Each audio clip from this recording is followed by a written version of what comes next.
Oh, hello, my dear addict friends.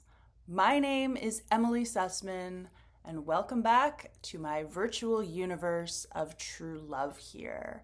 We are continuing to dive into what I'm calling recovery story time, in which I read a chapter from my book, The Addict's Guide to Recovery, written by me, illustrated by the supremely talented Jesse Larson.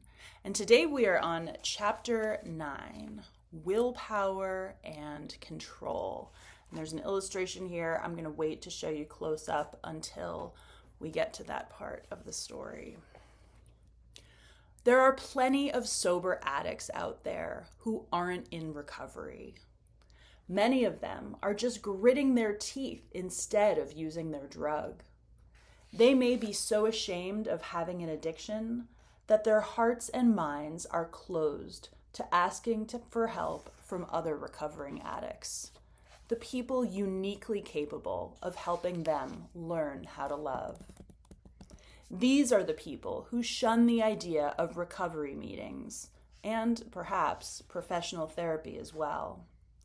They regard their independence and self-sufficiency as a badge of honor.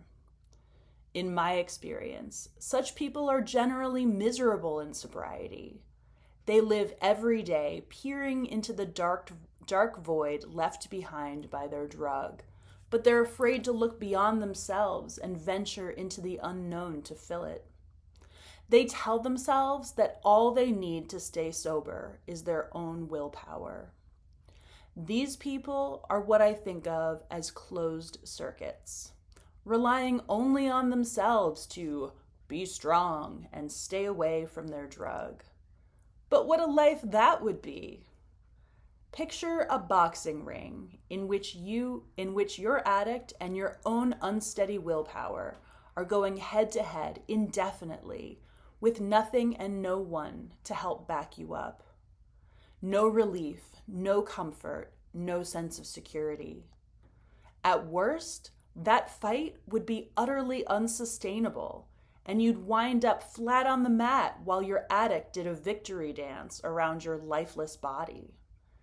At best, that fight would be exhausting and demoralizing, day in and day out.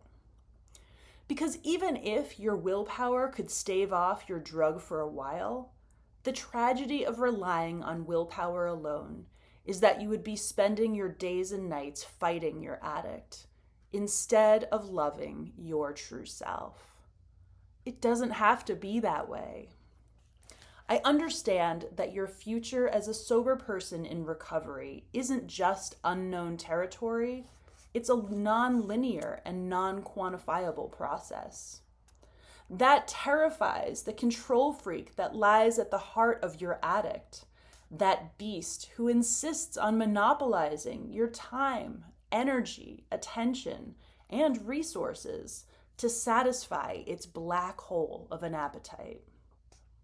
So here's the bad news. There's so much about getting sober that involves letting go of all the control you'd love to have, but never had much of anyway. The classic example of this is the control you've tried to exert over your drug.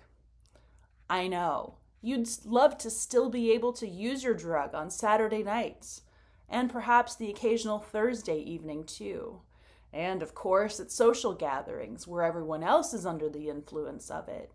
And let's throw in your brother's wedding you'll be attending in 6 months for good measure. But, no. Remember, that's why you're here. You're powerless, meaning you don't control your drug controls you. Another example of the control we'd love to have, but don't really, is determining for ourselves what it's going to take to get and keep us sober. Examples: I don't do 12-step meetings, or I hate group therapy, or I don't want to talk about my feelings, or I still need to work 80 hours a week and stay in my miserable relationship after I get sober.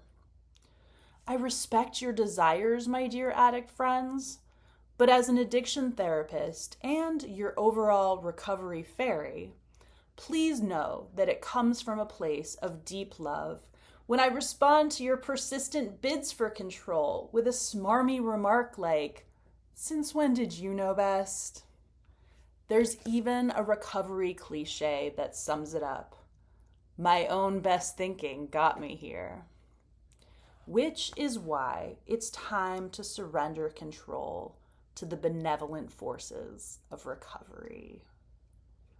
That's it for Chapter 9, Willpower and Control. And again, this is my book, The Addict's Guide to Recovery, written by me, illustrated by the supremely talented Jessie Larson, and available at pretty much all online booksellers. Hope you've enjoyed this. Please stay tuned for so much more. Bye-bye.